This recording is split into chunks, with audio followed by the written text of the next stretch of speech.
when you consider the lack of flight recording data from some of the crash sites, as well as the absolute, well, what's the word?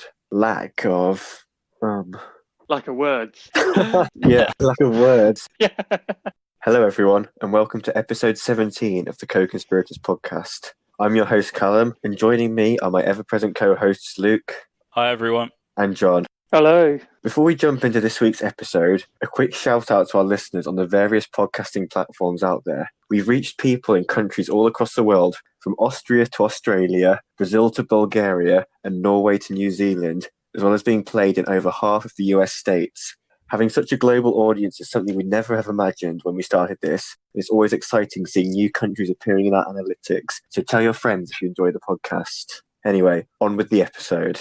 This week sees us return to one of our most popular topics, and easily one of the most widely recognised and controversial conspiracy theories ever to have been exposed to the public forum. We last discussed this theory at length 9 episodes ago, and at the date of recording, it's been 11 weeks since that episode was released.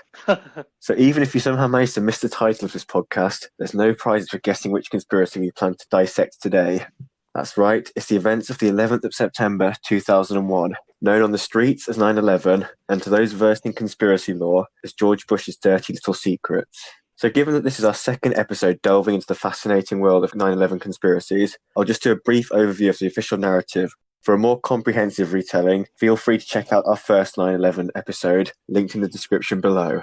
So, the US government's version of events is as follows. On the 11th of September 2001, 4 planes bound for California were hijacked by a group of 19 al-Qaeda terrorists. Starting at 8:45 a.m., it took just under an hour and a half for these planes to be used in the most devastating terrorist attack ever to have taken place on American soil. 2 Boeing 767 airliners targeted the World Trade Center in New York City. American Airlines Flight 11 crashed into the North Tower of the Twin Towers, followed just 18 minutes later by United Airlines Flight 175's impact with the South Tower. 1 hour after the first crash, American Airlines Flight 77 crashed into the west side of the Pentagon military headquarters before United Flight 93 plummeted into a Pennsylvania field. Its target was suspected to be the White House, but passengers attempted to thwart the hijackers after learning about the other 3 attacks. The heat caused by the burning jet fuel, as well as the initial impacts of the crashes, severely damaged the structural integrity of the Twin Towers, bringing them crashing down.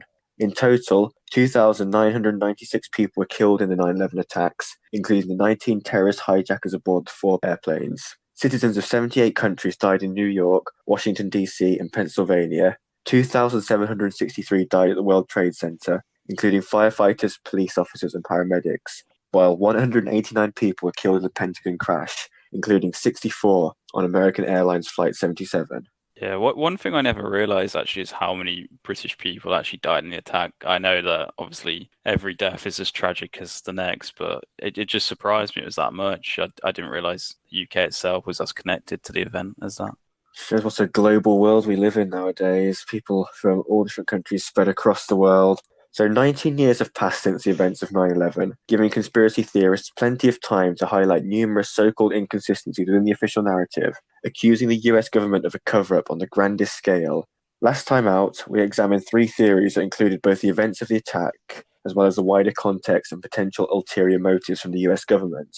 The first was known as pancake theory, which scrutinized the strange mechanics and physics behind the tower's collapse. Secondly, was the apparent absence of military intervention from the government and the conflicting explanations for why none of the hijacked airliners were successfully intercepted. Finally, we revealed evidence of insider trading of airline stocks, potentially implying prior knowledge of the attack, along with potential financial incentive for bringing the towers down. This time out, we have 3 more theories that have emerged from the mysterious and shadowy world of 9/11 conspiracies. Some of the ideas presented today build on what we have discussed previously, while others may offer a fresh perspective on such a monumental day in US history. So I hope you're not growing tired of my voice, because I'm about to kick things off with the first theory. Never grow tired of those tones. Glad someone doesn't. Do you guys know the official length of time before something technically becomes history? I haven't got a clue, no. No, I don't. It's supposed to be 20 years. So essentially this is the last year we can talk about it before it becomes kind of history. like actual history. You think just yesterday was 2010 when it was 10 years ago. Stuff like that does surprise me quite a lot. I think like the World Cup for LMFAO, Party Rock, or whatever, that came out like 10 Party years Rock ago. Anthem. I've listened to it every day since. In 10 years' time, that'll become history, and they'll be playing at Kiss FM. when LMFAO starts getting onto on Heart Radio, that's when you know you've got a problem. Luckily, I had 10 years since of more AIDS pop songs, so nothing really changing there. Shout out Cardi B for her latest effort. Oh, no. World clearly has gone mad. But anyway, back to a more recent topic. Although, as Luke did state, it will be history in just a year from now, so enjoy it while it's still contemporary, I say. Even though when it gets written into the history books, there'll still be plenty of discussion around it, that's for sure. So my theory takes a closer look at the 19 hijackers that are believed to have perpetrated the deadly attacks. Specifically, in the cases of American Airlines Flight 11, United Airlines Flight 175, and American Airlines Flight 77, the likelihood that they would have been capable to perform the complex feats of piloting required to hit their targets. The hijackers were organised into 4 teams, each led by a pilot-trained hijacker with 3 or 4 acting as muscle to help subdue the pilots, passengers and crew. The 4 pilots were Mohammed Atta, who crashed Flight 11 into the North Tower, Marwan al-Shayhi, who steered Flight 175 into the South Tower, Hani Hanjour, responsible for hitting the Pentagon with Flight 77, and Ziad Jarrah, who was at the controls of Flight 93. Do you know if they were armed when they were on the planes? Because 3 people as muscle doesn't seem like very many to restrain like an entire plane. Well, the official story states that they were armed with box cutters, I think, and maybe penknife type things. And I think I saw also a mention of mace being amongst their arsenal of weaponry. Okay. Once you're in the cockpit, isn't that kind of it, though? Isn't it like nearly break down the cockpit door? Well, it is now, but I know a lot of aviation rules and designs changed kind of as a result of 9/11. So I think it was certainly easier back then, but you would still assume there was some sort of lock on the cockpit. But then again, how did they get in there in the first place? I suppose there's a few, I would say, rumours. I mean, recounts of a couple of passengers were stabbed, but it's very hard to confirm given what happened to the planes. And part of that I will touch on as we get later into this theory, but there's quite a lot to get through. 2 other prospective pilots, Khalid al-Midar and Nawaf al-Hamzi, who were both relegated to the role of muscle, failing to obtain their pilot's license after being kicked out of a San Diego flight school for incompetence. I'm just trying not to laugh when you say the names. You're actually doing a good job of pronouncing them. That's what I was thinking, yeah. The most British pronunciation of Arabic names. In an interview with Rick Garza, the flight instructor responsible for their expulsion, he described the pair as dumb and dumber, saying that they failed to grasp simple radio communications and lacked the mechanical aptitude for basic flight operations. Garza alleged that the 2 wanted to skip the typical training plane, a single-engine Cessna 172, and get straight to flying Boeing jets. So if that doesn't really raise a few red flags, I'm not sure what would, especially if they were as incompetent as they seemed. It's like wanting to learn to drive a car, and like, no, I'll go straight to an F1 car, thanks. Why not?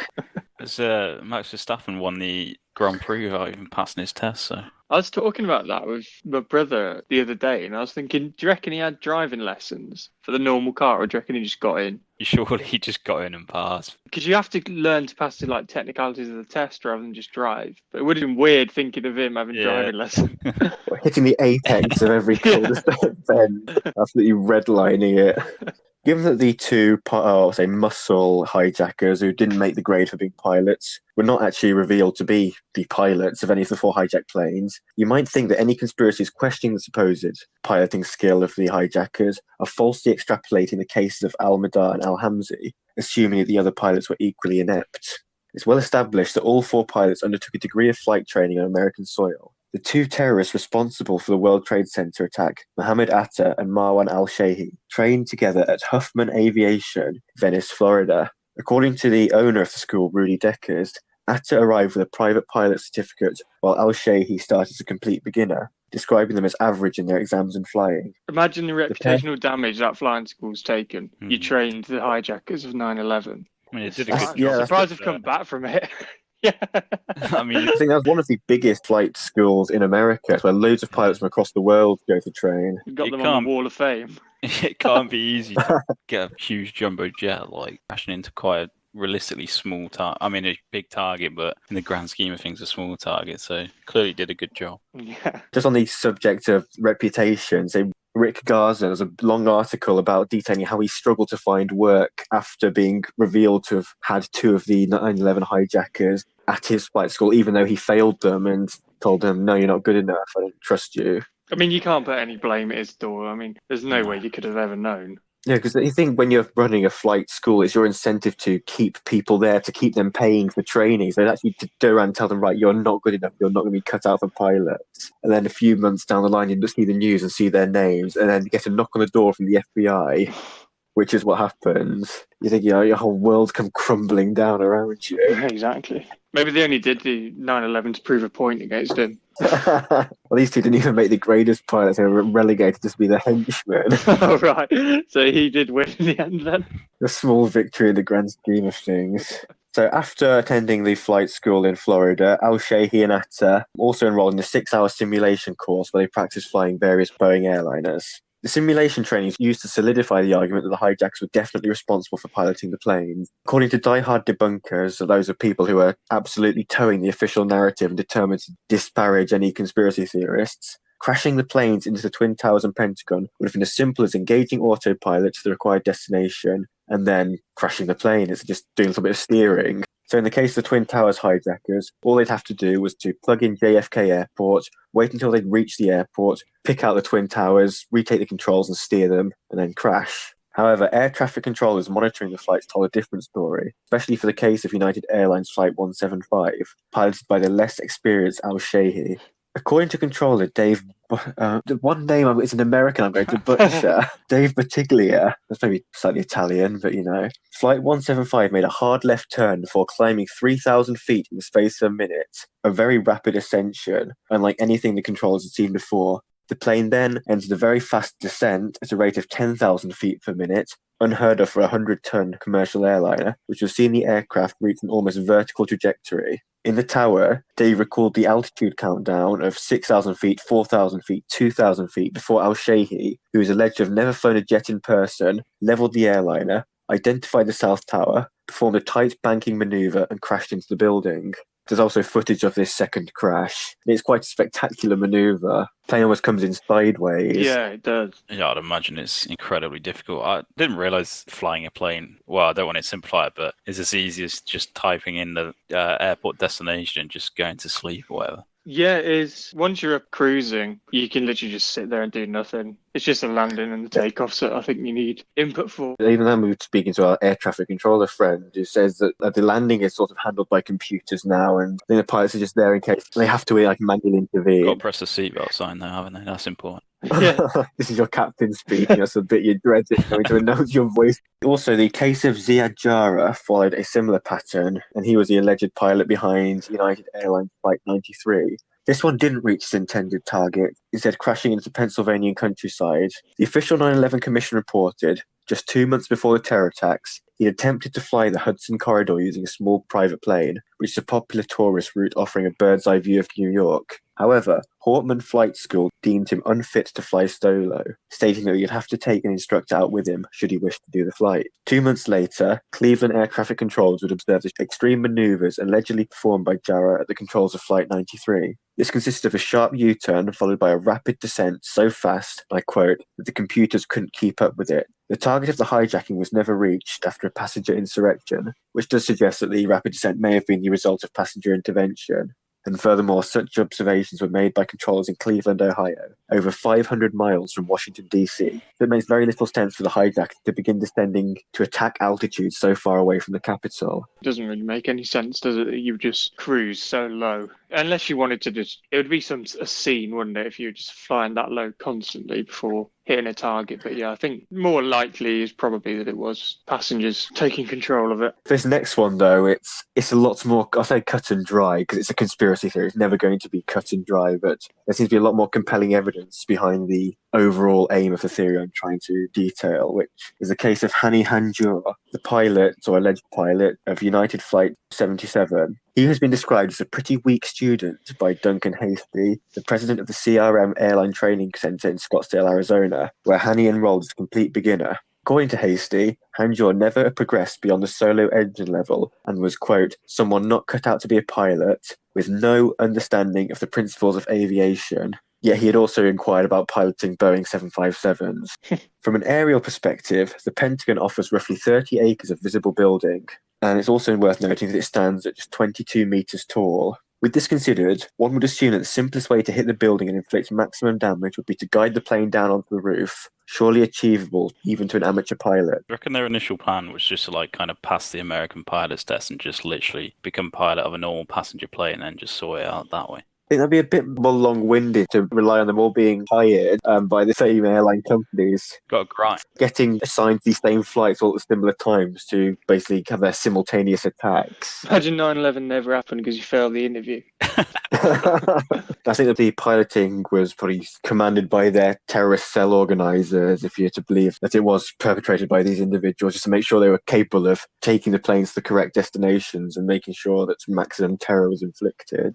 So, back to Hani. Having reached Washington with the Pentagon in sight, Hanjour apparently elected to disconnect the autopilot and manually perform a high-speed descending manoeuvre, banking 330 degrees, almost a full circle. This would have created a much more complicated approach, causing him to lose sight of the Pentagon temporarily, with the additional task of having to negotiate treetops and light poles. Visibility would have also been reduced from a 30-acre Pentagon as observed from above to a 22-metre tall rectangle. All of this to crash into the side of the building while flying at 500 miles per hour. I've also seen a recreation of the flight path for this one. It is another very impressive manoeuvre for such a rank amateur. In fact, numerous pilots have highlighted the incredible skill required to keep an 100-ton airliner level at such low altitude. Travelling at such high speeds would render the surrounding environment as a blur, while also massively increasing the responsiveness of the jet plane's control stick, with any slight movement likely to elicit a massive response from the jet. Simulations have attempted to replicate Hanjour's flight trajectory, with differing results, but when the correct altitude and speed of approach, believed to be 500 miles an hour, there were very, very few successful outcomes, even for skilled pilots, with many basically recounting it's a nigh on impossible manoeuvre. You'd have to be Chuck Yeager, a famous American pilot, to be able to pull off such a feat, let alone in a 100-ton 757 airliner. In fact, air traffic controllers in Washington, D.C. thought that the manoeuvre was that of a military fighter jet, given the speed and precision, claiming that flying a 757 in that manner would have been unsafe. While clearly safety was towards the bottom of Hanjour's priority list, several highly experienced military flight experts have publicly expressed their doubts at the ability of a relative amateur to perform such a feat. So this is where things also get a little bit more interesting with regards to the Pentagon itself. So Flight 77 struck with the western wing of the Pentagon, hitting the outermost of the 5 rings, implying, in this case, that the attacks were orchestrated by the US government. The attack trajectory that would have likely inflicted maximum damage, i.e. hitting the roof from above, would have placed thousands of lives at risk, including those of high-ranking officials. In order to justify that the country was under attack, all that needed to happen was for the Pentagon to be hit, potentially limiting the number of casualties. Given that the airliner struck the west wing from the side, the opposite side to the location of the Pentagon's critical command centres from which the Secretary of Defence and other key figures operate, there is certainly an argument to be made here. Further fueling such a conspiracy is the revelation that the area of the Pentagon struck in the attack had just been renovated. The purpose of such renovations, any guesses? Revenge. No idea. I don't know. Make it plane-proof, were you about to say? I think you hit the nail on the head there. The official explanation is to render the building able to withstand a terrorist attack. Oh my god. Ceiling steel beams and reinforced blast walls were added to all 5 floors. I can just picture a Boeing going into the Pentagon like a pigeon flying into a window. There was also Kevlar mesh, which maintained the structural integrity to minimise shrapnel following the impact. As renovations had just finished, the area was still vacated, potentially to minimise the loss of life. It's been alleged that the rumour of a strike on the outside wall has been circulating around the top brass at the Pentagon, perhaps further substantiating the military foreknowledge theory I discussed in our previous 9/11 episode. Here's a name I'm definitely going to butcher. Jim Miklaszewski, by Polish origin. Close enough. Yeah, so Jim, the NBC correspondent at the Pentagon on the day of the attacks, was obviously at the Pentagon for 9/11. He recalls encountering a military intelligence official around the time that the second tower had been hit, who stated that it was, quote, clearly an act of terrorism. He was then claimed to have leant in and whispered to Jim that this attack was clearly so well coordinated, so if I were you, I would stay away from the E-ring for the rest of the day because we're next. He was at the Pentagon when it was hit, or he was going to be, and then He was at the was Pentagon told to move. when it was hit. So in the midst of the 9/11 terror attacks, he got this news after the second tower was hit at around just past 9 o'clock in the morning. Saying, stay away Yeah. from this area of the Pentagon. Basically, stay away from the outside most perimeter, because the Pentagon's made up of 5 sections, I think, which they got A to E from inside to outside. God, yeah, it's dodgy. Yeah, so on the subject of foreknowledge, Donald Rumsfeld, Secretary of Defense at the time, had been accused of predicting the imminent Pentagon attack. This came from an interview with Christopher Cox, who was the serving Defense Policy Committee chairman of the House of Representatives, who claims that Rumsfeld was watching the TV coverage from New York and said, quote, "Believe me, this isn't over yet. There's going to be another attack, and it could be us." Why would you say that? If you did have knowledge, why would you say to me like that? I don't know, just a heat of the moment thing. Maybe you just lose your head. You realise it's actually real, very real, and will be happening soon. Even though you're safely on the side of the Pentagon where it's not going to be hit, and you assume the blast balls do their job and the plane doesn't hit from this very improbable angle and shear all the way through the building, you should be relatively safe, but still you never know what you're going to do until it happens. But back to the hijackers. The only CCTV footage that shows any of them in airports on the day of the attack was taken from an airport in Portland, Maine. It showed Abdulaziz Al-Hamari and Mohammed Atta, one of the pilots, passing through a security check at the Portland airport before they are believed to have boarded a connecting flight to Boston in the early hours of the morning. From that Boston airport, American Airlines Flight 11 was due to take off, and that would be the one that they would hijack. Of course, this could still implicate them, but it doesn't explain the whereabouts of the other 17 terrorists, even if perfectly preserved passports were found amongst World Trade Center debris and Flight 93 wreckage. The only footage to show any of the terrorists in the 3 airports from which they boarded their target planes was released in 2005, depicting the group led by our friend Hani Hanjour, passing through security at Washington Dulles. However, there was no time recording on this footage, which certainly defies the norm for any release of security footage, and appeared to run much more smoothly than the time-lapse-like security recordings that would have been expected from 2001. This certainly questions the legitimacy of the footage, as the hackers were believed to have taken a number of dry-run flights following the same route as they supposedly planned to take on 9/11, and this is all from the 9/11 Commission. So it's not beyond the realms of possibility that this footage could have been taken from a practice run and repurposed to fit the narrative, but still does not explain the higher video quality. To account for the lack of footage from the 3 airports on the day of the attack, the 9/11 Commission wrote the security checkpoint in Newark, one of the airports, like the checkpoints in Boston, lacked closed-circuit television, which is in contradiction to claims from the FBI that claimed to have examined footage from dozens of cameras at the 3 airports where terrorists boarded their flights. But even to this date, there's been very limited, practically no footage except for those 2005 recordings that show any of the terrorists in any locations in the airports, despite multiple cameras likely to have been posted through all the different areas, from departure lounge to security gates, check-in, waiting in line, etc., etc. And one further twist, out of the 8 flight recorders that could have been salvaged from the 4 airliners, with each vehicle being equipped with a cockpit voice recorder and a flight data recorder, only 3 were found in working condition. The black boxes, which are painted orange for visibility, withstand heat of over 1,000 degrees centigrade and are clearly designed to withstand the impact of a crash in order to preserve vital data. Despite months spent meticulously searching the rubble from the World Trade Center, none of the 4 recorders were ever found from Flights 11 and 175. At the Pentagon crash site, the cockpit recorder was found, but the footage was deemed irretrievable, while the cockpit recorder from Flight 93 was also found, but these contents have never been released by the FBI, despite requests from the families of those on board. Flight data recorders found at the 2 sites from which the flight trajectories I referenced earlier were mapped, so that being Flight 93 and Flight 77, have never had their serial numbers revealed to the public, so cannot officially be verified as belonging to Flights 77 and 93. So essentially what that means, well, in the case of an airline accident and the black box has been found, its serial number is printed on the accident report so it can be corroborated that having belonged to that plane. So given that these serial numbers weren't printed in the 9/11 Commission, theorists have taken this to believe that it could have either been completely different flight recorders or different planes that were used. One final point regarding these flight recorders: the only voice clips that exist of the hijackings were taken from American Airlines Flight 11, where pilot Mohammed Atta was alleged to have accidentally contacted air traffic control on the ground instead of relaying his message to the passengers. And also this same mistake was made by Zaid Jarrah, supposedly at the controls of United Flight 93, who also radioed air traffic control accidentally. Conspiracists allege that these recordings could have been retransmitted from any flight or location, so it's only the word of the US government that links them to the corresponding flights. So that's where I'll throw it over to you guys. Obviously, there's quite a lot to unpack here, from questions about the hijackers' piloting skill, evidence placing the terrorists on the hijacked plane in terms of CCTV and flight data recorders, as well as the further details on potential foreknowledge with regards to the Pentagon attack. So for believability, if you get to judge it, I'm just asking you to rate it in terms of how plausible you find the idea that several so-called novice pilots were able to hijack 4 airliners and perform complex flying maneuvers in order to override flight computers and autopilot systems, ultimately hitting their targets with military-like precision.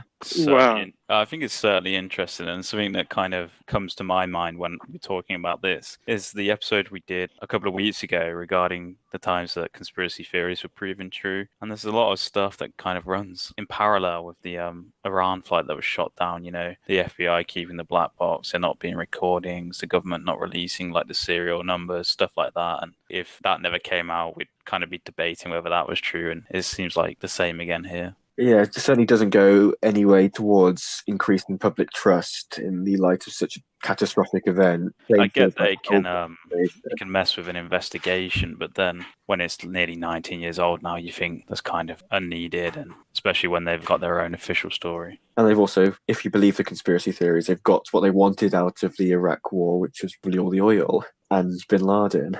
Yeah, I think overall, as a conspiracy, it is very, very action-packed. There's lots of nitty-gritty details. There's lots of evidence backing it up as well, which not only makes it an interesting theory, but a believable theory and a very credible one. So, as it's also regarding 9/11, which is the biggest event there is, I'm going to score it highly, of course, and I'm going to give it a 9 out of 10. So in terms of scoring believability, as those were the pilots, they were on the plane and they performed those ridiculous tricks, it's going to score quite low for me, realistically. I think, you mentioned the maneuvers. There's no way that they could perform anything like that. And when you've got people kind of coming out and saying, all they had to do was go into autopilot to JFK and then just turn around and do that, but then that completely contradicts what actually happened. That also raises big suspicions. Yeah, as I mentioned, it's going to score low. I'm going to go for a 3 out of 10 that those amateur pilots that failed all the pilot tests in the US could possibly do what they did on that day. Yeah, it's good. So it almost flips the believability on its head there. It's confusing me so much. Yeah, I did realise at the time, and we have essentially decided we're doing the believability now for the official narrative rather than the actual conspiracy, but I say let's run with it.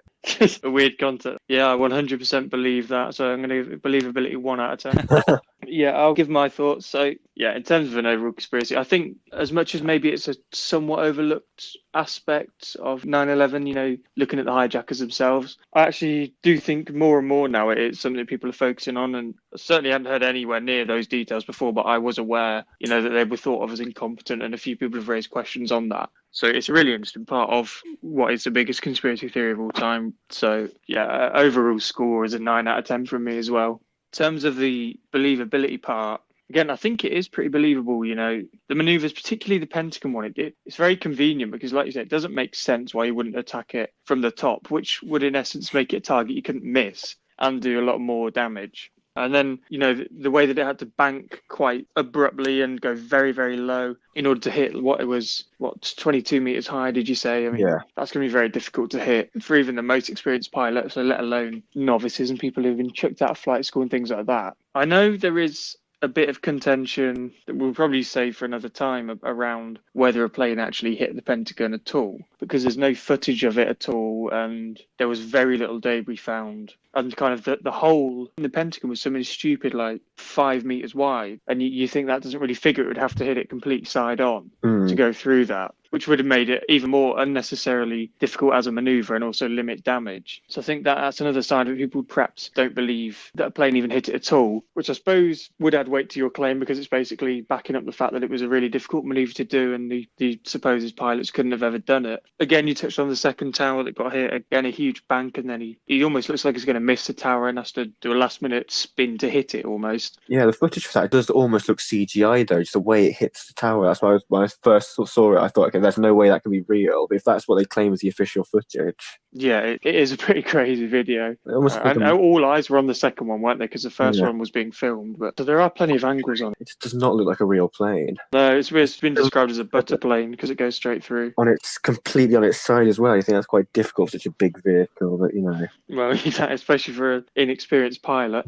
So on this new inverted believability scale, I think we'll actually agree with Luke again and go for a 3 out of 10. Very nice. Just to wrap things up. So sorry about accidentally getting that wrong with the believability, mixing things up a bit. But yeah, as the theory goes, I was a little bit apprehensive about looking into the hijackers just because I thought there wouldn't really be that much information on them because the FBI want to keep it covered up. But some conspiracists have clearly done a lot of digging in regards to their flight backgrounds. There's now numerous articles from flight schools that have trained them, etc., which doesn't really paint them in a brilliant light. I think Mohammed Atta, out of the four, he had a pilot's license before he actually came to America. And that's why there's not really much to be said about the guy who hit the North Tower. But the Pentagon one especially, I think that raises the most red flags. Yes, it's a really important target from a terrorist perspective, but from a US government perspective, if they were to orchestrate it, they would really want to minimize the damage, whereas a terrorist would want to inflict maximum damage. So it just does not explain why a terrorist would want to fly into a much harder 22-meter tall wall rather than a 30-acre, nice big Pentagon-shaped area where they just have to point their nose down and say their prayers, as opposed to doing almost a full circle, almost on your side, pull the nose up at 500 miles an hour, while also crashing through lampposts and trees on their final approach. And then what John mentioned, which I didn't even consider, was the fact that the actual hole in the Pentagon doesn't seem to match up with the indentation of what you'd think a jet would make, even though it's probably disintegrated thanks to the convenient installation of extra Kevlar and blast doors. It's almost like there are too many conveniences for this not to have been orchestrated. But how they've done it, that's another question. Another, of course, interesting angle is just the fact that the hijackers may not even have been on the planes at all, when you consider the lack of flight recording data from some of the crash sites, as well as the lack of CCTV footage from any of the three airports. Despite you think even before the massive security overhaul that was given to airports post 9/11, there would have been some CCTV, surely, especially if the FBI claimed to have combed through hours of footage. None of this has been released, so you can't really place them. Where for that reason, I'm going to give this one a solid, I think, 9.5 out of 10. I think it's fascinating the more you dig into it. And it's just surprising to see how people vehemently support the official narrative and claiming it flying planes is like driving trucks. I think one of the debunkers has been quoted this day as an amateur wanted to get it horizontal to the ground and just steer left and right. That's why they flew really, really low into the Pentagon, which doesn't make sense given how many highly experienced pilots have rubbished these claims and said it's an almost impossible maneuver for an amateur, let alone in an 100-ton massive airline that none of them had really flown before. And so for our inverted believability, I'm going to, not say be boring and follow the rest of the crowd, but just given the information I presented in the research, it's quite hard not to say it's very low to actually believe the official narrative that these were the hijackers on board these planes and they performed these maneuvers. So I'm going to go for a 2 out of 10 on believability. But yeah, that's enough of me. I think I've basically talked myself out. I'll pass it over to someone else to entertain you with their dulcet tones. Luke, you're up. Okay, thanks, Calum, for that very detailed, evidence-heavy conspiracy. Mine's not quite going to be the same. It's a bit of a, more out there theory, but it's interesting nonetheless. I do like balance on this podcast. It is. There's a nice balance for sure. So you've definitely heard the story of al-Qaeda doing 9/11. You've almost certainly heard the story of Bush doing 9/11. You've probably heard the story of Mossad doing 9/11. Now it's time for the less successful sequel. That is, the Swiss did 9/11. Now, for regular listeners of the podcast, you might remember that I presented a theory during our World War II episode, and that was that the Swiss were secretly funding and running the whole Nazi regime from behind their mountains, despite claiming neutrality. I'd just like to say I have no personal vendetta against Switzerland. This is all just a bit of fun, and I found it quite interesting and funny to research this theory, so don't kill me, Swiss Mafia. There you go, on a bit of a one-man crusade against Switzerland. Someone's got to speak up, man. Via the medium of very niche internet podcasts. Has our podcast reached Switzerland? It hasn't, interestingly. It hasn't. Oh, there you go then. Sodom.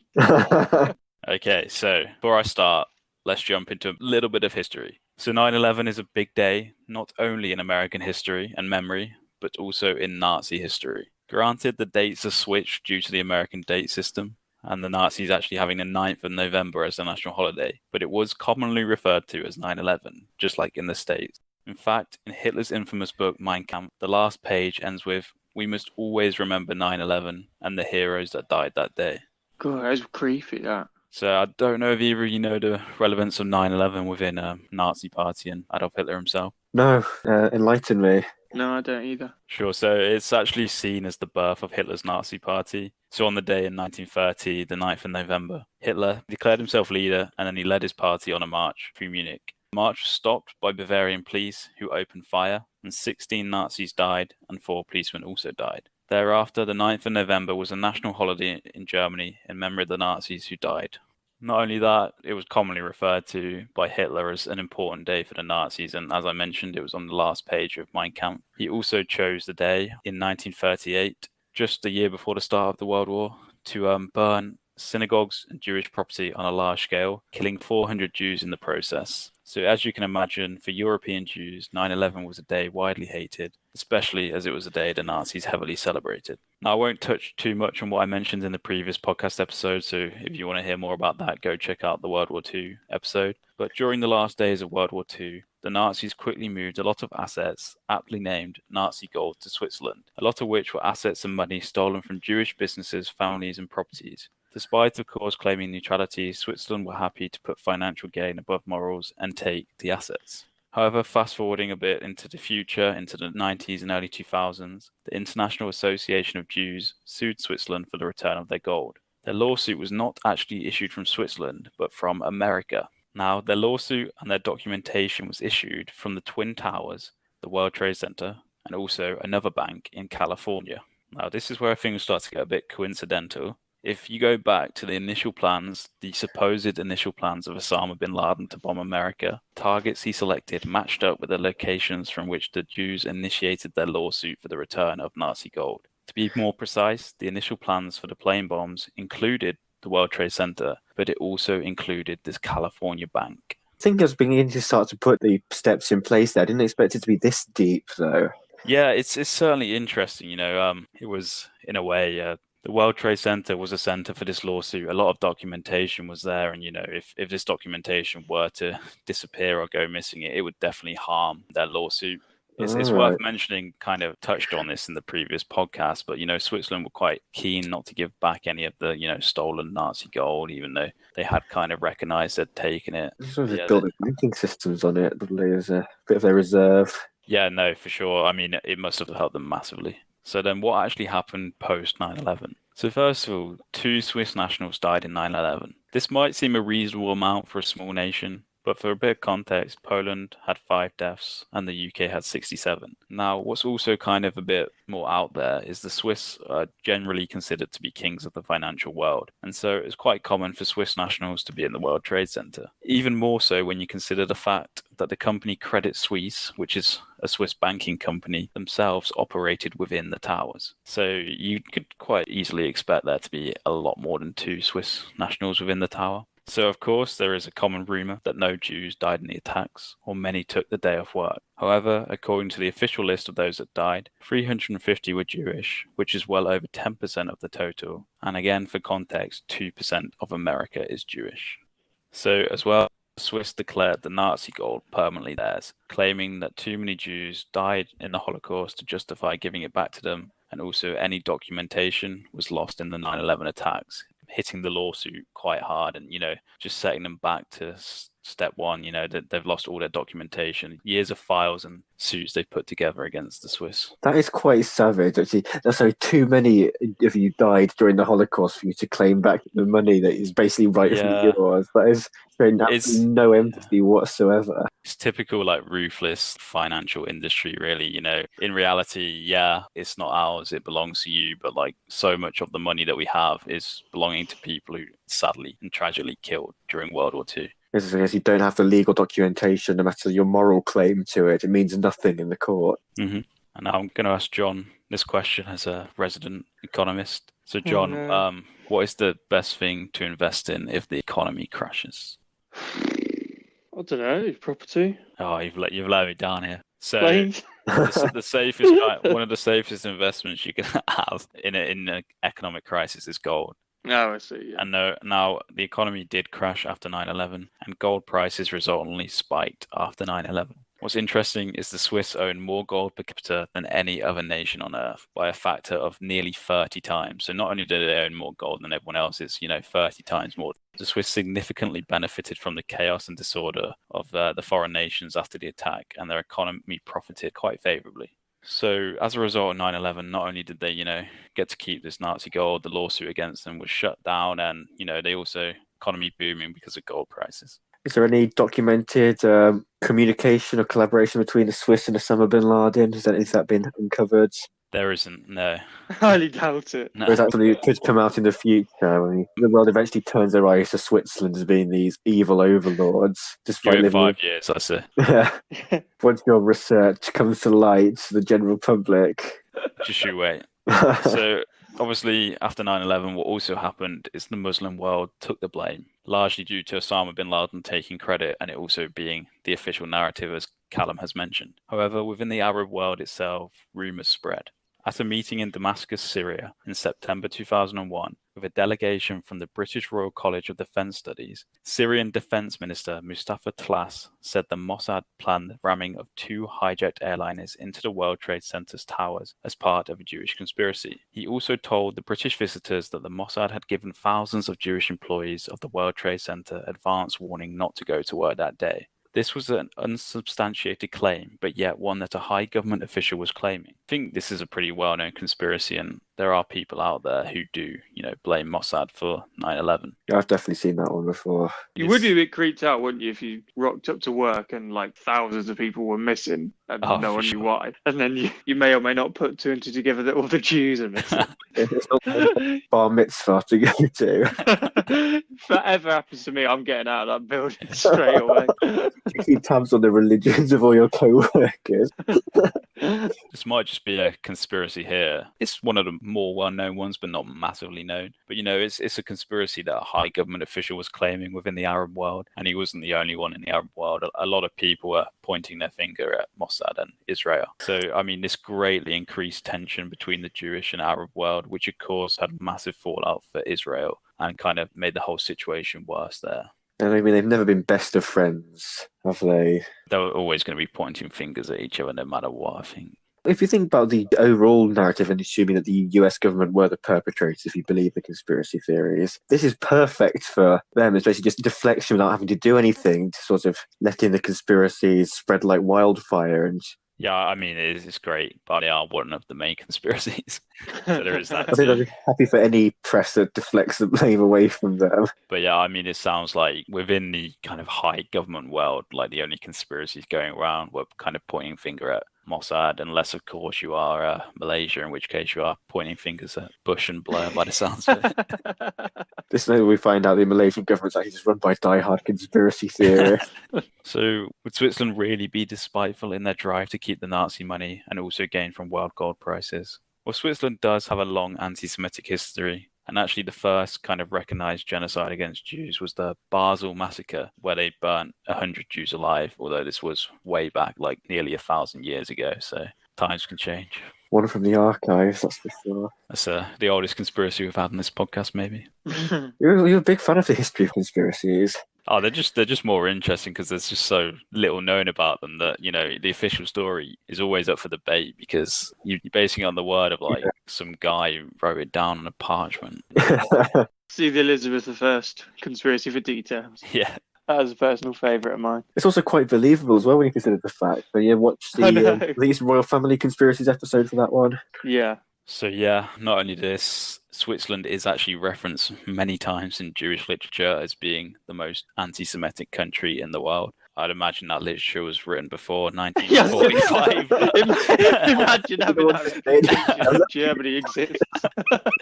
But yeah, additionally, as mentioned, they did take huge financial gain from the Nazis, and as previously mentioned, some even believe financed them. So would they really go as far as choosing 9/11 as a day to attack, to destroy the documentation that was formed against them, to retake the Nazi gold, and ingrain the day 9/11 into the American history and world history? So to recap, there was definitely motive. Destroy the documents for the lawsuit against the Swiss and their Nazi gold, gain from the world gold prices spiking, stir up hatred in the Arab world, causing more problems for Israel. So what do you guys think? I say it's got all the elements of a brilliant conspiracy theory. Is this one that you've came up with yourself, or is it something you found? Bits and pieces. I found the start of it and then, found more stuff out myself. You've done a cracking job there, I'm not going to lie. That was surprisingly detailed, given you teased the believability earlier, but not very believable at all. It's got some things that gets you thinking, that's for sure, given the historical context. Definitely does. I mean, I'm sure many documentation was lost, not just this lawsuit against the Swiss. I'm sure there was all kinds of people who probably benefited in some way from what happened. Yeah, I think the owner, Mr. Silverstein, insured the building against a terrorist attack just days before and then got $1 billion payout following the 9/11. Not sure how true those claims are. That's definitely a conspiracy theory I've seen. Yeah, I've heard that many times. Implicating the Jewish as the perpetrators of the attacks. So Where did that conspiracy start? Was it Switzerland by any chance? yeah, I read it on the back of a pack of Swiss cheese. Yeah, I'm just. Problem with Swiss conspiracy theories, they're always full of holes. I still want to know. I still find it funny. Slightly off topic, given just the wider context of your, I'm not going to say beef with Switzerland, but presenting two detailed conspiracy theories against them. I'm just waiting at some weird timeline that conspires for you to be running for the job of British ambassador to Switzerland and then to dig up this podcast and be able to do it. Don't go into politics. Keeping them honestly dragged out. Did mention last episode I was working for a Swiss company, which has swiftly been taken over since that episode. So proudly, I no longer work. Were you there when they were signing on the dotted line? Damn right, I was forcing the finger. Gun to her head. But yeah, I really, really enjoyed this one. It was something completely unexpected when you think about the typical path for 9/11 conspiracies, like I've trodden just discussing, the hijackers, the Pentagon, etc. And I was going to pull the rug from out of you over to Switzerland now, and then also detailing long-running tensions between the Arabs and Jewish people, along with the complete ruthlessness of the Swiss banks for stealing gold, Nazi gold, essentially, which has been stolen from Jewish people, refusing to offer anything to the Jewish people on legal grounds. And, of course, just the fact that it's 9/11 as well. So that's also the cherry on top of an interesting conspiracy theory and a great follow-up from your World War II one. So for that reason, this gets another 9 out of 10 from me. I really, really liked it. Don't forget as well the Swiss-educated Kim Jong-un. There we go. I think, so it's not the first, not the second time. It's the third time now we've been talking about the Swiss. They've been building up a reputation in the Co-Conspirators annals. And I'm assuming that we are reverting back to the normal believability metric. Yep. Certainly, it's far-fetched. There's certainly some elements that either very well-placed coincidences, but it does get one thinking that you never know until it's absolutely categorically proven that the Swiss and Bin Laden were not communicating, even though that might not even be relevant because it might have been the US government. I'm not ruling anything out. You don't want to remain open-minded entirely. But when you do consider it's almost too convenient for the fact that so many documents were destroyed in the World Trade Centers. Also, one of these supposed targets might have been this bank in California, which also contained lots of documents with regards to the Swiss' not illegal but immoral refusal to give up stolen Nazi gold, which was originally belongs to Jewish families, of basically have had members of their families die in the Holocaust. So it leaves an uneasy feeling in the stomach. And you wouldn't want to think that anyone could be not petty and vindictive, but just be, or heartless, but just to go that length to kill thousands of people just to maintain your gold and then surely you have further economic booms in the future because you've got so many reserves. But just for sheer interest here about how interesting I found it, I'm going to give it a 4 out of 10 on believability, which might be artificially high. Wow. There's something in it, I think. I'll give my thoughts too. In terms of the overall score as a conspiracy theory, it's getting extra points from me just for coming completely out of left field. I don't think anybody is aware of this theory. And kind of like Calum said, when you first mentioned that was the topic, I thought, there's going to be very little on this. And then there just seems to be more and more details on it. So yeah, I think overall theory, I'm going to give it an 8 out of 10. For the believability, I think, as you say, Switzerland, a very secretive country. They own, 30 times more gold per capita. Don't know if Mr. T's moved there or something like that. But yeah, it seems to be a lot on it. I think probably a lot of it is coincidental, the whole 9/11 stuff in Mein Kampf, and then making the link to Switzerland via that and what was already discussed in a previous podcast. But yeah, it's a really entertaining theory. I think in terms of believability, I might not be quite as kind as Calum because I think it's just such a huge risk. You'd have the whole world turn against you if this ever came out, and all that gold would inevitably be seized. They'd probably be declared war on. So it's a bit of a risk to protect themselves from a few lawsuits. Would they remain neutral in the war that's declared on there? up to them. They're getting slaughtered either way. They declare themselves neutral, but they still participate in the fight by basically hiring foreign mercenaries or something to fight for them.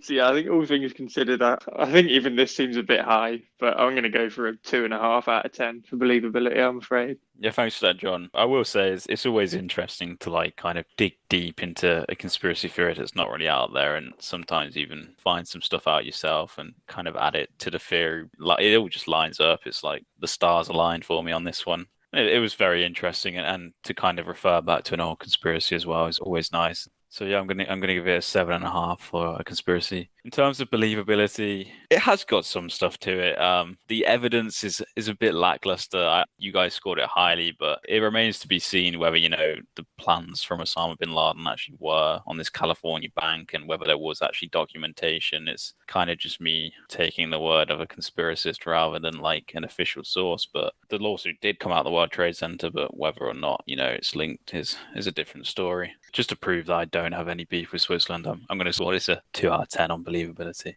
Very diplomatic there. And that wraps up the ratings there. So, John, have you got a conspiracy for us? Yeah, I'll see what I can do. So I'd like to hear. Yeah. So my theory looks at a controversial and outlandish take on the 9/11 attack. It's a theory that's gained some traction in the last few years.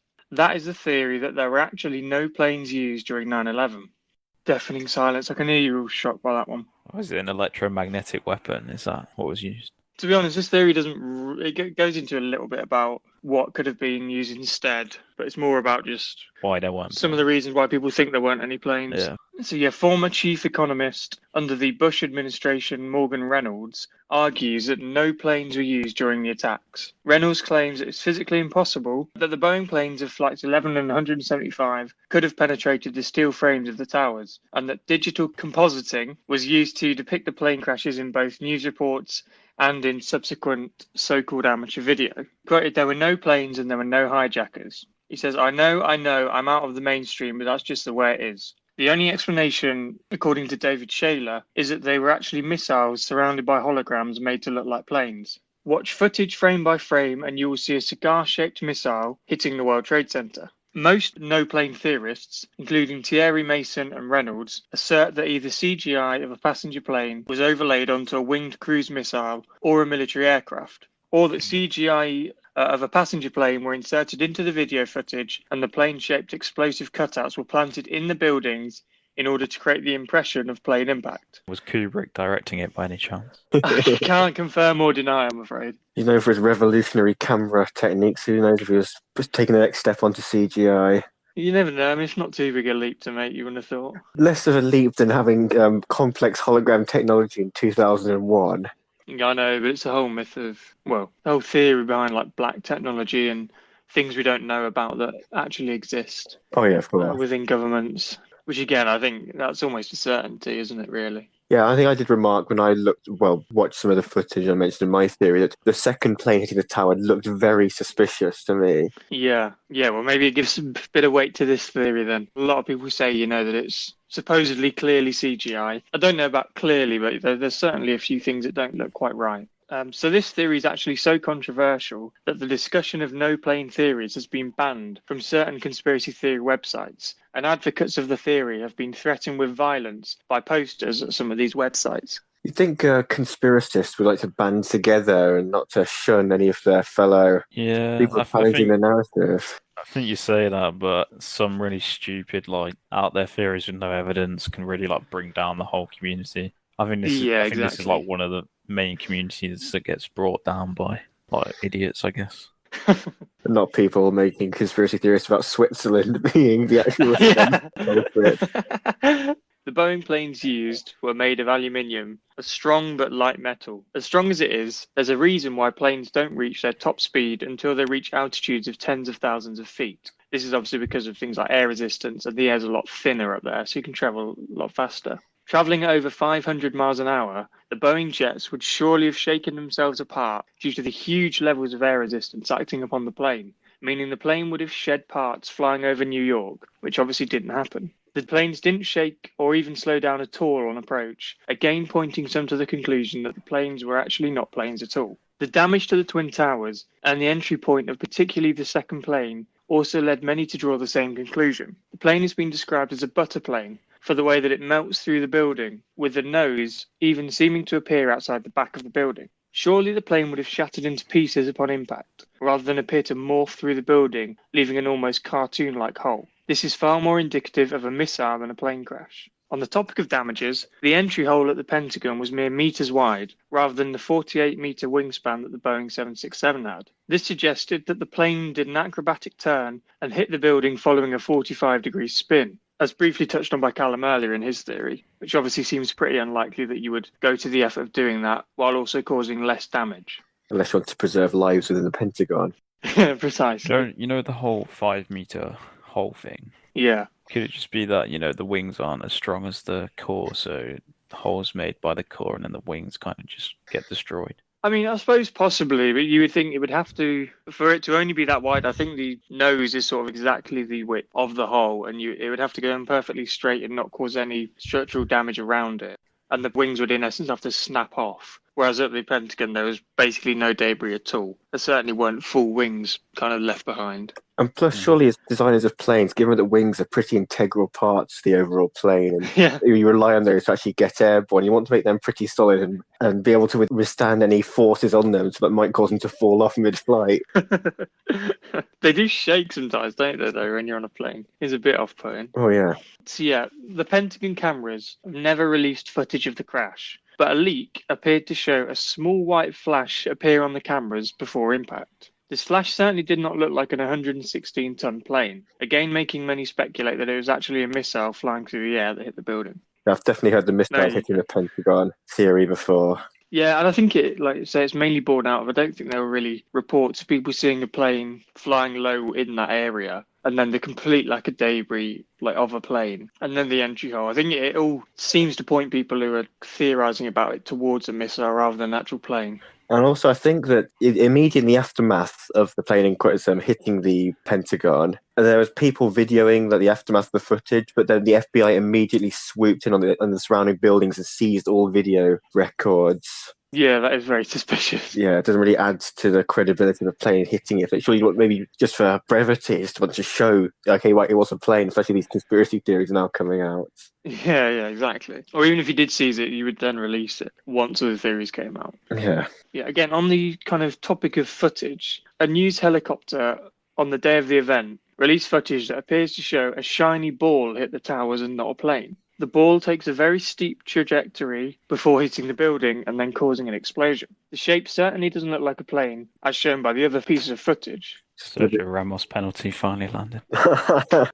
This shape certainly doesn't look like a plane, as shown by the other pieces of footage, prompting many to question which video of the event, if any, can be trusted. Well, so if it's just a ball-shaped object, don't be ruling out those Ebens from our previous podcast, even extraterrestrial visitors going wayward in New York instead of a New Mexico desert time. You can't catch a break. They're crashing into each other and they're crashing into World Trade Empire Center. State. So yeah, this added weight to a theory shared by many that perhaps the planes were in fact drones or disguised missiles. Or as Calum says, you never know, alien spacecraft. A claim that initially seems preposterous, but is suddenly given chilling credibility given the declassified Operation Northwood plans from the US government, which we've touched on before in the Beirut / kind of times where the government have provably lied episode. So check that out if you want to hear more on that. But kind of briefly, sensationally, this document explains plans to disguise drones and missiles as commercial planes to fly into buildings on US soil and then blame terrorist organizations or enemy nations in order to turn public opinion the way the US desired. The TV footage of the second plane hitting a tower also contained a half-second cut to black immediately before impact. Now, TV cameras normally run a few seconds behind so that they can edit things such as swearing or even more sinister and serious things such as this.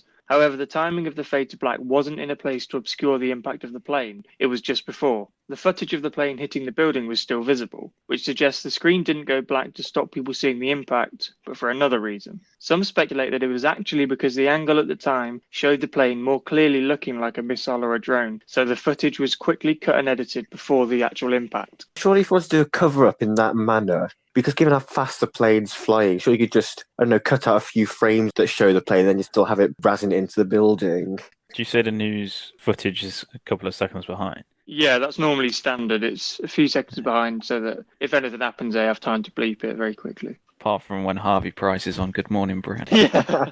Nah, there was still a few seconds behind, but they thought, fuck it, we'll leave it.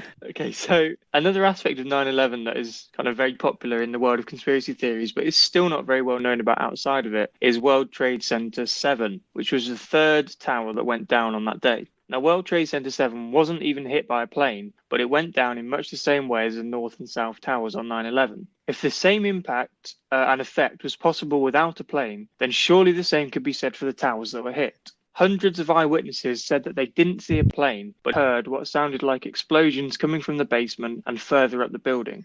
These claims are often looked at as proof that the planes weren't the sole reason for the collapse, and that actually there was some sort of controlled demolition. However, the overlooked part of these claims, because it seems so outrageous, is that there were actually no planes, and a huge number of people reported seeing no planes. So yeah, that kind of ties this one up. I appreciate it probably won't get the highest on believability just because it is so outlandish. But I'm hoping it was at least interesting, and you never know, might change a few minds. So over to you guys for the ratings. Don't do yourself a disservice there. It's definitely an interesting theory, and it does. I kind of want to give it a higher believability just because it does sort of corroborate my angle that the terrorists weren't actually in the planes. But it extends it a little bit further, say there were no planes whatsoever on these flight paths, and everything else that I identified can be explained by the fact that it was missiles and not actually commercial airliners. And I think as part of it is it wasn't ruling out the possibility that it was missiles made to look like planes. Yeah. So it isn't really going as far as saying nothing hit them and they just blew up. So I think it adds believability in that sense as well. Yeah, when you're comparing between either a CGI for some of the footage or a missile that's actually displaying a hologram around it as it's flying through the air, people are seeing what they think is a plane, or maybe just it's more of like a cutout of a plane. I'm not sure how that would work around a missile, but it's going to blow up either way if you crash it into a building, especially because missiles are themselves designed to do. So I'm probably erring more towards that than the hologram angle, if you're going to try and eke the believability up as much as possible. Yeah. But it's hard, though, given that you said yourself that this conspiracy isn't viewed particularly favourably by other conspiracy theorists and on certain forums. If it's these people mentioning this to get shunned, it doesn't bode well because it could potentially discredit the wider narrative. In fairness, though, I don't know how much detail the people who were saying this have gone into. So, like, say there was a forum discussion of 9/11 and someone goes, oh, you do know there were actually no planes on 9/11.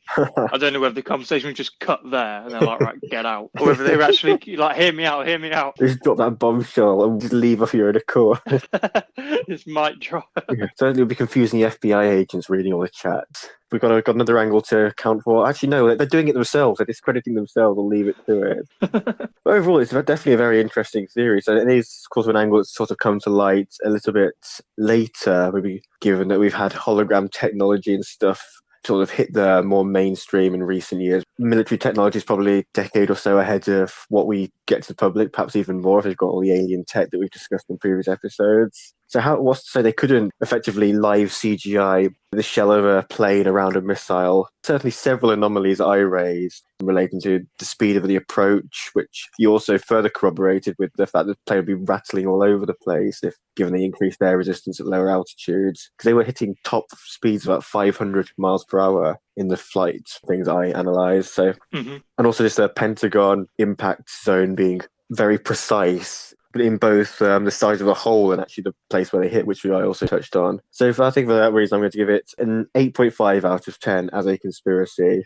And it certainly does help mine out quite a bit. But for its believability, I will have to go slightly lower than my one. I did give Luke's I think I'll give it a 3 or a 4, if I remember correctly. I'm going to probably hovering around that area as well, just because it does seem to be, as ridiculous as it sounds, there's quite a lot of evidence that stacks up around it if you maybe highlight a few coincidences here and there. But for that reason, I'm going to go for a 3.5 on the old believability.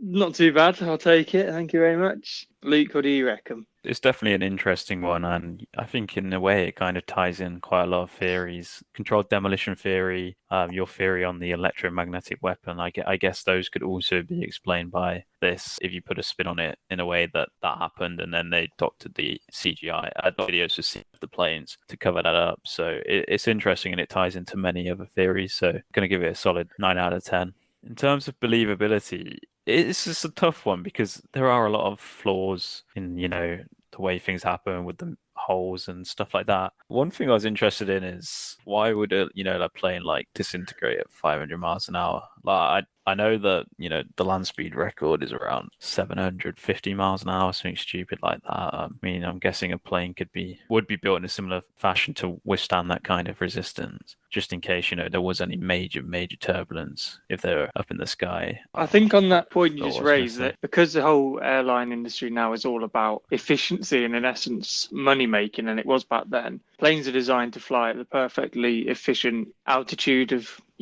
tens of thousands of feet. So they're not used to flying at a much lower speed, at a lower altitude, almost like a meteor. When they come in way too fast, like an engine's gone wrong or something, they do start shedding parts and little bits start falling off, and then they kind of catch fire as well in the air, just because there's so much of that air resistance that they just aren't designed for. Whereas I think if a car that was trying to break a record would be designed to withstand all that. So I think that's probably why, or at least why people say that they wouldn't have been able to go at their top speed when not in perfect conditions. I think as well, for me, things that make me question some of the flaws are, it's such unprecedented. Do we really know what to expect? Like, what kind of width would the hole be if a plane crashed into a Pentagon at that speed? Like, what should we really be expecting? But without doubt, there are flaws. So there is definitely some believability. So I'm going to score it a 4 out of 10. I think it does well in terms of 9/11 conspiracies go, as you can tie it in with so many of the kind of more believable. Yeah, it's the glue just for 9/11 conspiracy. Yeah, I mean, I guess when you think of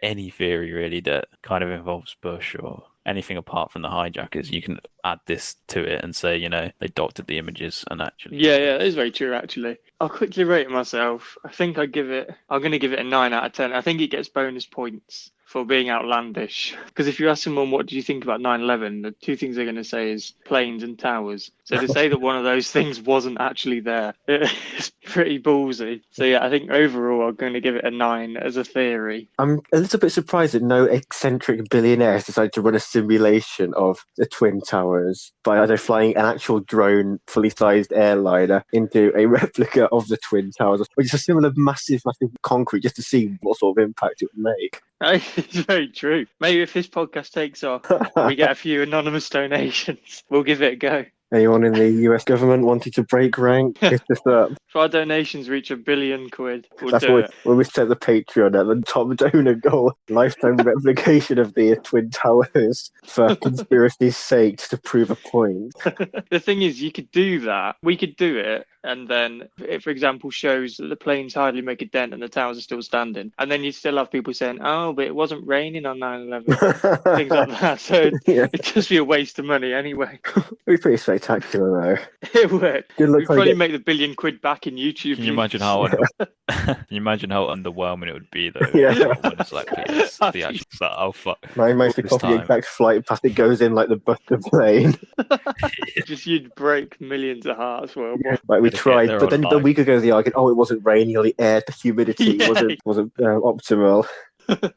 One thing I tell you is the Credit Suisse and the Swiss government will not be donating any money to that. Okay, so for my believability score, I think we've kind of moved more towards, in terms of believability, that if you go above a 5, you're leaning towards it being more true than not true. And then below 5, the opposite. I think if you were to put me on the spot and say, do I think planes were used during 9/11, I would say yes. So for that reason, it's got to be below 5 for me. There's certainly loads of interesting points in there. And, just because it used planes doesn't mean it was planes that we were told they were. And they could quite easily have been military or even drone planes. So, yeah, it's a difficult one.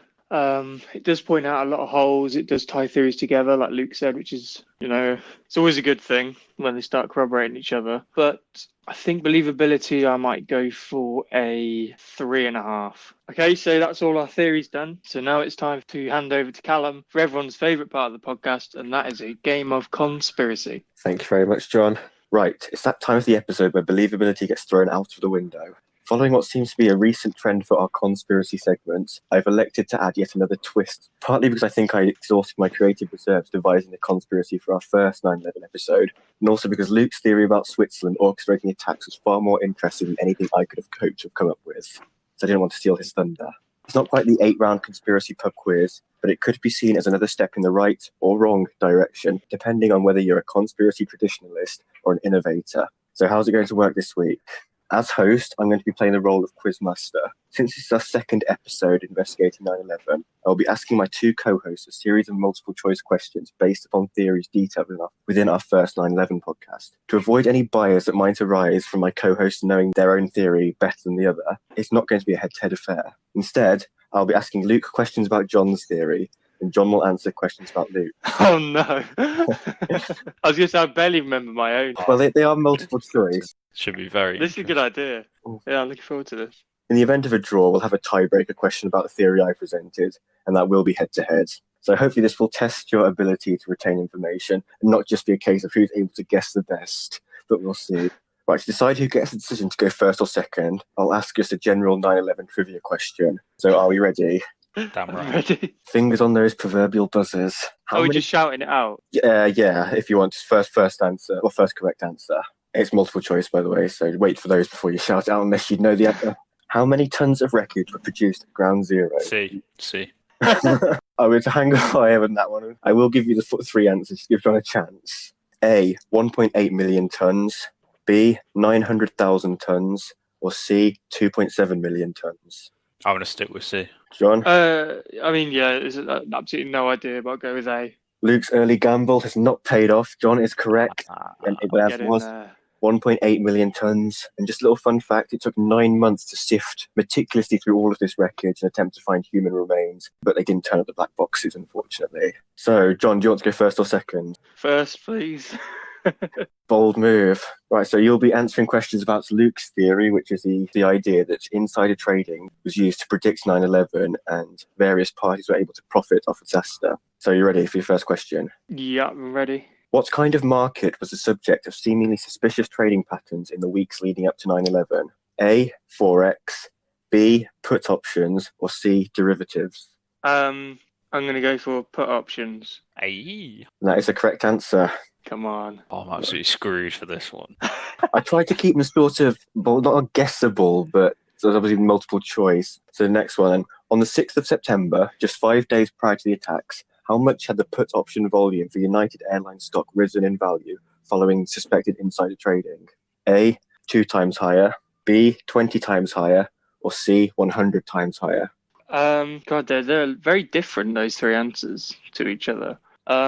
I might take a punt on 100. He shoots, he scores. Get in. 2 for 2. Right, and the final question of the round is, what was the value of the US Treasury notes purchased by an unknown sovereign wealth fund, rumoured to be Saudi Arabia or China, the day before the 9/11 attack? For context, these soared in value following the economic collapse caused by 9/11. So you've got A, $2 billion, B, $20 billion, or C, $500 million.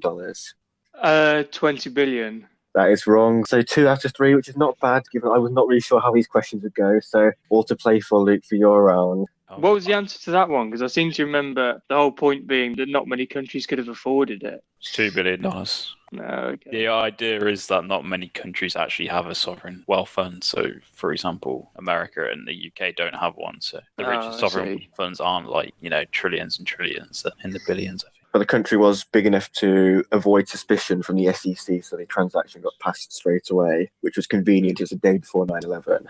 Okay, he's got a chance here then. So, Luke, for your questions on John's theory of the collapse of the buildings being either an energy weapon or something just completely unexplained.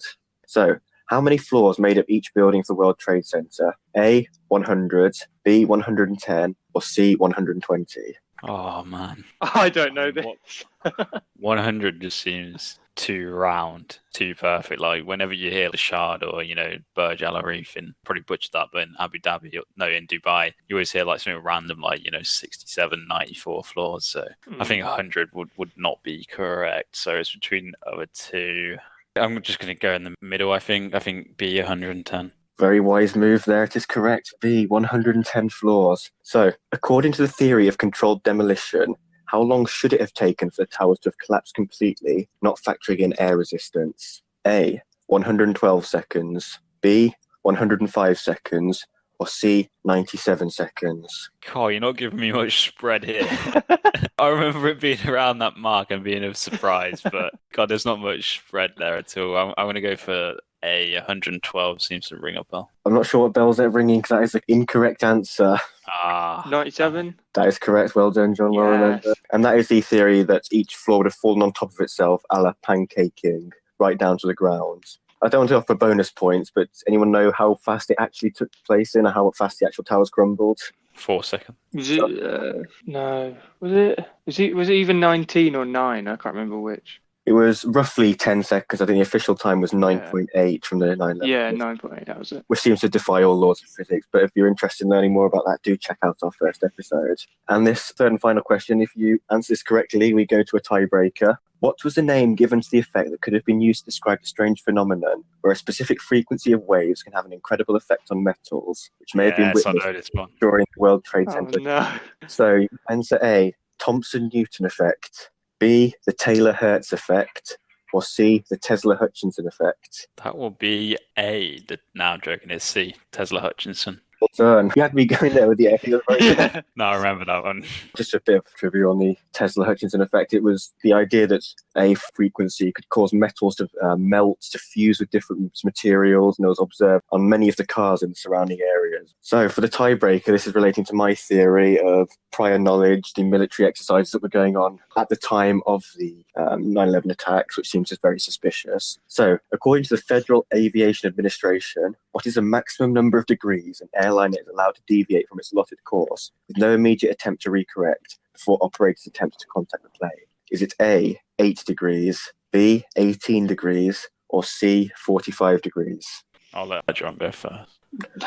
Very noble. I know what There's no way it's as many as 45.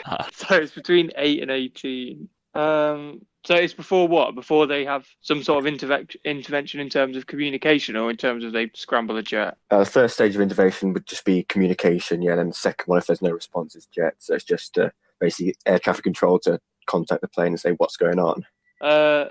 18. Luke, you're going to stick or twist? He's nicked my answer. I mean, I can't go the same as him, can I? So it's a tiebreaker. So I'm going to have to go for 8 because it's definitely not 45. I am literally 50-50 between A and B. There was no confidence in my answer, so this might have paid off for you. I was 99-1 on 18. Oh, respect. I'll give you the benefit of the doubt and I'll go to 8. Well, Luke's 1% confidence in his answer. He should have trusted his gut. Well, he shouldn't have trusted his gut instinct because A is the correct answer. It's quite difficult to measure the sort of overall difficulty of the questions, but both gave it a good shot and shows something might have embedded in there from that podcast all those weeks ago.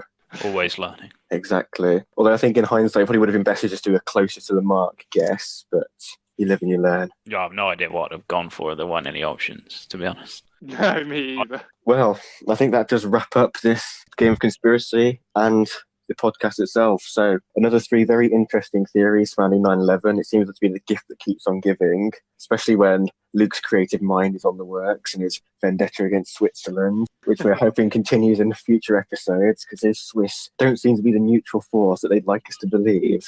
Yeah, who knows what I can come up with next. Maybe just do a whole episode on Switzerland conspiracy theories. Yes, we'll wrap it up there. Stay tuned for our next episode and keep challenging the status quo. See ya. Adios.